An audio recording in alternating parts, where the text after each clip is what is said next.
What do people sound like in After the End? I get this comment a lot asking me to examine the different languages of After the End's world, given the fact that, as I've said in a previous video, English has seemingly become its own Latin-like root language. Now, this might have been a bit of a simplified claim, because I make this claim without also considering the fact that there's a resurgence of other non-English indigenous languages in After the End, and a potential evolution of the Latin-based languages throughout the hemisphere. So we'll talk about all those as we progress, but I want to start off by saying that I'm flattered that you think so highly of me that I could potentially tackle a topic like this. I disagree with that assumption, because I don't know anything. But rather than pass this suggestion off with a gracious but firm no thank you, I for some reason decided to examine how a dialect becomes a language in the first place, and when we can consider it its own actual language, which is a kind of dubious at best examination. So we're going to do that as a preamble, and then we'll get to talking about the languages very shortly. Now again, I'm not an expert on language by any means, therefore I won't be able to cover everything in this video because I'm just a dude who plays video games and likes lore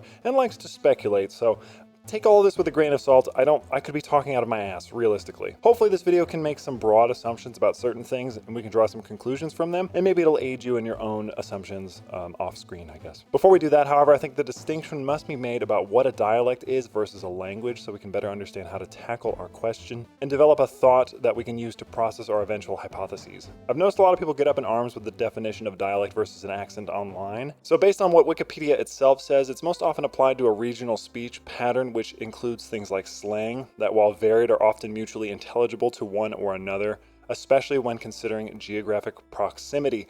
These could also be called an accent by some definitions, although usually a dialect is accompanied by different words of that region, versus accents generally being defined as the way one speaks or how one enunciates. In layman's terms, dialect is what you say, accent is how you say it. That's a really big simplification, but it's what I'm going to use for this video. Now, interestingly, there's no universally accepted criteria for defining the difference between a dialect and a language. I've seen some argue that someone with one dialect would be unintelligible to another, but that doesn't really appear correct because dialects can and should, from what I understand, be understandable to even another dialect with the same root language, even if there's some difficulty and if some of the words are hard to distinguish. Now, if the variation were to be greater or to a degree that a significant amount of the discourse between the two could not be discerned, then we could consider that a language, and that seems pretty basic. Some also make the argument that language can just be a matter of political factors. For our sake, I'll use, for example, something like the Empire of California. If the ruler of that nation wanted to call its particular English dialect a language, it would basically have the right to because it's a political entity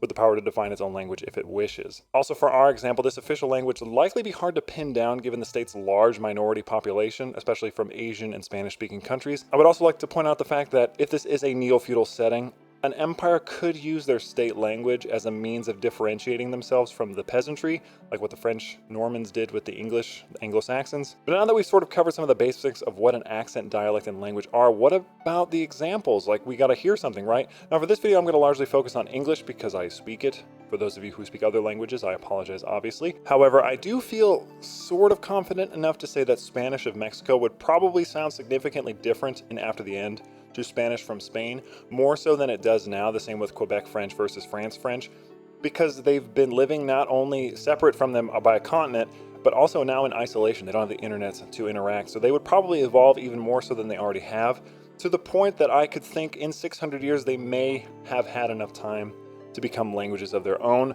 or at least borderline of that. It would be a very distinct dialect, if nothing else. Back to English, languages offer a considerable amount of variety in their dialects before you can consider it another language. Sometimes this is for political reasons, sometimes it's just because it makes sense to classify it as such. Again, dialects are hard to pin down. For example, in the US we have dozens of regional dialects. I think there's something like almost 30. One such being Appalachian English, which sounds something like this. They'll stand back and look if something like they say, that thing's side-goggling. They'll say, I want you to look. Say, what is it? If you're building some kind of, said, that's side-goggling right yonder. And said, that old road going up there, and said, that thing's side-goggling. So jumping over to Britain, which is another English-speaking place, you have a bit more pronounced variety in dialects because you also have proximity to other languages like Welsh, Scottish Gaelic, and so on. Now this example is Scottish English, which can be exceptionally hard for many to understand, which is a case in point from this rather famous Parliament clip, which I'll play right now. What work is being done to make sure that this place is more accessible, particularly for some of our colleagues who have a disability? Here. I'm sorry, it must be something to do with my Antipodean background. Could you please repeat the question, because I didn't follow it? Well, very popular today. I'm saying that a number of parliamentary colleagues who have disabilities do find it quite difficult getting around certain parts of the state. Given that we're doing this refurbishment work, what can be done to make sure that those with a disability are able to move around more freely and the place is accessible? I'm really sorry. Please, could you do it very slowly in an intimidating English? And again, these are dialects, not languages. They have a varying degree of perceptibility to the standard English speaker, but if you're a native English speaker, or if you can speak the language, you probably understood what they were saying more or less. It's not another language. It's not enough to be considered something unto itself. Now, with this sort of thing in mind, we have to ponder how long it takes for a dialect to become another language. We kind of already talked about this a little bit, but in the case of After the End, I think it wouldn't be difficult to assume that some places with a proximity to another language, like southwestern US and their proximity to Spanish and Mexico or other countries, would have the potential to have changed a little bit more. Or somewhere like in the plains, you have the indigenous cultures with a huge resurgence there. They could also have a larger variety than, say, somebody like on the East Coast, where most of that is already English-speaking peoples, and because they're already close to each other and they're still interacting, it's very likely that they wouldn't change all that much. The biggest factor to this is isolation, from what I could find, and it seems to be the biggest harbinger of change for a language, and we already know, based on some of the lore, that there hasn't really been any isolation in most of the US, because even as far back as like the 22nd or 23rd century, I can't remember which, there were Catholics meeting throughout the former North American continent to discuss what to do about the lack of a pope, where the Catholics, eventually made their, conclave in the middle of the US. If they could understand each other theoretically with relative ease as they were wandering about the US, and obviously into Mexico where they had to speak Spanish, I am inclined to believe that many of these in-game languages, as they are portrayed, are probably just regional dialects politicized into official languages by the current ruling class, which probably retain their original dialectic uniqueness but do not actually vary from their modern counterparts that much. I'm going the boring route, I apologize, but only because no matter how hard I looked, you could almost never find a language evolving to a degree you would probably consider it its own language faster than like 500 to 1,000 years or so, and that's with almost no contact with its root language. You could make the argument in certain places that it would change, but given that the rate of literacy of the modern era is so high, and given the fact that many of these English-speaking peoples are still around each other, even in this post-event world, these dialects probably are more politically focused, but we'll talk about the ones that I think maybe aren't, or we'll just talk about them in batches, and we can sort of draw some conclusions. Again, this is all speculation, it's all for fun. I don't want to hear people getting up in arms, but if you are a linguist, please expand on this or correct me if I'm wrong. I know nothing. But with that out of the way, let's jump in here. Now, for example, jumping out of the map now, as you can see, if I jump into the cultures, you can see a ton of them. Now, not all of them speak different languages, like, for example, Yinziks obviously do, but Buckeyes speak Iron Tongue, and I believe, Motowners also speak Iron Tongue. So, for example, Iron Tongue probably just gets its name from the dialect or from the language which derives essentially from the Rust Belt. It's just named after this region. I very much doubt people with such a close proximity to Pittsburgh or to this Yinzik area, which a lot of this doesn't even really speak, wouldn't even really be Yinzik, but I'm going to digress on this. The Yinzik language probably doesn't sound that different to somebody who would speak Iron Tongue. Like, these would probably be quite mutually intelligible. However, in this area, with my rule set that I had in mind, if the Dish, the Pennsylvanish language, if it is Pennsylvania Dutch, which is more like an English-German dialect because it's like a weird hybrid between the two, if they've somehow isolated themselves, like the Amish, for example, this would probably be considered its own language, like in this region.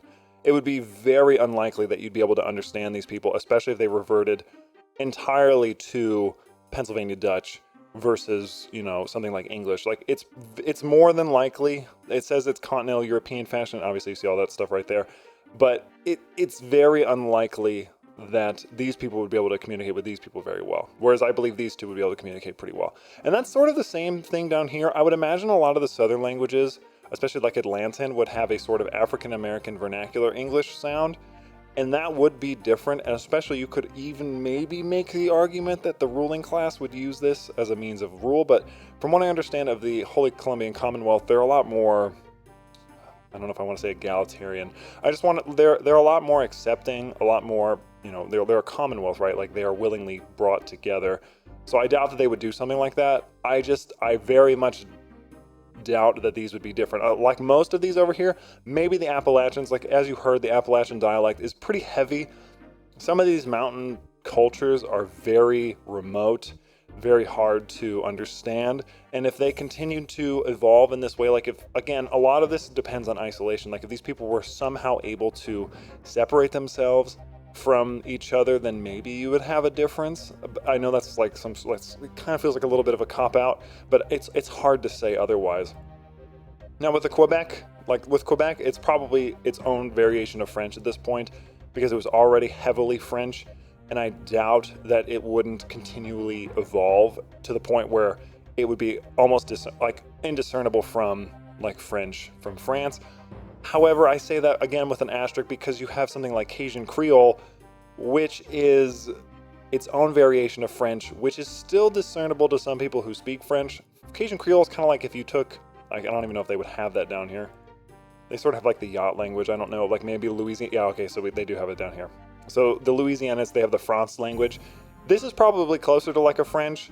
If this one evolved at all, it would be surprising considering the modern one has been here for a few hundred years and is still kind of understandable to people outside of, New Orleans and stuff like that.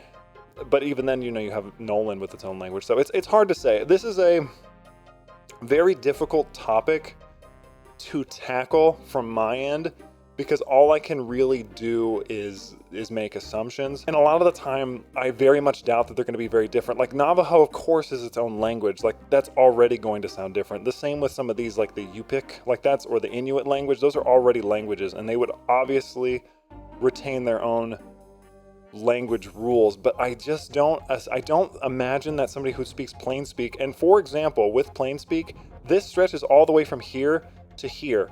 If they all speak the same language, then what makes you imagine that somebody from here and here, when they're having frequent contact with one another, because they probably do, right? I cannot imagine that they're not going to either be very much the same or like almost indiscernible from one another. I know for the game's purposes, I think that the languages are used as a means of like differentiating them, and then it's like another addition, like you can learn their language and stuff and sort of increase cultural relations. But from an outside perspective, unless they're like an indigenous culture, and maybe there's a proximity to indigenous cultures, maybe the Heartlanders would have adopted some of the Dakota Lakota language rules. I don't know, it's hard to say. We have a lot of different cultures as well, so I guess it depends on them specifically. If they have like a mutual relationship with those cultures, then you could probably make that argument. It's difficult. I'm sure for a fact that the Tejanos speak Spanglish of some kind, as you can see, Espangles. This is probably a lot closer to Spanish than it is English, but they would probably just use a lot of different words. This one is probably, you could say this is a different language. It would be virtually indiscernible from something that we speak now. It would be very, very hard to understand this. And that's the same for, a couple of these down here, I'm sure. Like if they genuinely speak Mayan, the people who speak Spanish are not going to understand them, you know what I mean? What I wanted to get out of this video, basically, is that when you ask me this question, it's very hard for me to say, yes, I have an answer for this, because so much of it is a huge asterisk. Like, it depends, right? Of course it depends. It's not something that I can be like, oh yes, I think it'd be this. I think that, for example, I think that I can't even use Grangelanders because they speak plain speak. I think the Rocky Mountain language is so totally different from the Californian language that you wouldn't be able to understand them. I don't know if that's true. I would actually be quite surprised, and it looks like the Californian language is actually the official language, which if you take into account the fact, actually Angelino has Spanglish as well, which is interesting. So, you would have like, these would probably actually not be too different from one another, despite there not being that close. They would probably be able to understand each other. This is sort of like a divergence of the Romance languages in an interesting hybridization of English and Latin. I'm obviously getting off track here, but also Battleborn is a sick culture name, I'm sorry. But very likely, because it's the official language, there'd be a lot more likelihood of this not having as much variation, but it might have more variation depending on how much of these root languages that were already here have integrated into it. That's not something that I can really make an assumption on. Like, I can assume certain things, but I would assume that a lot of these are indicated as languages only because there's a political reason to do so. Like, if they're like, we speak Iron Tongue, it's only because I think that they're from the Rust Belt and they just identify with that. Whereas Yinzik, as somebody from or not from, as somebody who lives in the area of Western Pennsylvania, there's a very strong sense of identity here, and people are very proud of this sort of culture. So if they did somehow make a kingdom out of being Yinzers, essentially, they would of course keep that to themselves. They would keep that, like it would be a thing that you'd retain, because you're like, we are Yinzers, like that's our language. It's political to me. Like the cheesehead, I very much doubt that Shore Speak sounds that much different from somebody who speaks Iron Tongue. I can tell you from experience, growing up in this area, the biggest difference between these two is that these guys sound a little more nasally and these guys sound like they're eating bratwurst all the time. That's really the biggest thing. But that is going to be it for this one. I hope you like this video. A lot of people have been asking me about it. I'm sorry if that wasn't the answer that you were looking for. I really don't know what I would say. I really don't know what more I could, glean out of this. It's a very difficult thing to talk about, and I hope that if nothing else, it was fun to speculate with me and have a good time here. But that, again, is it for me. Thank you guys so much for watching. If you liked the video, make sure you like, comment, subscribe. If you have anything to add, or if you have any of your own, I guess, assertions, or if you want to talk about maybe South America because I couldn't, or other places, you are free to do so. But I'm Sol, and I will happily see you in the next one.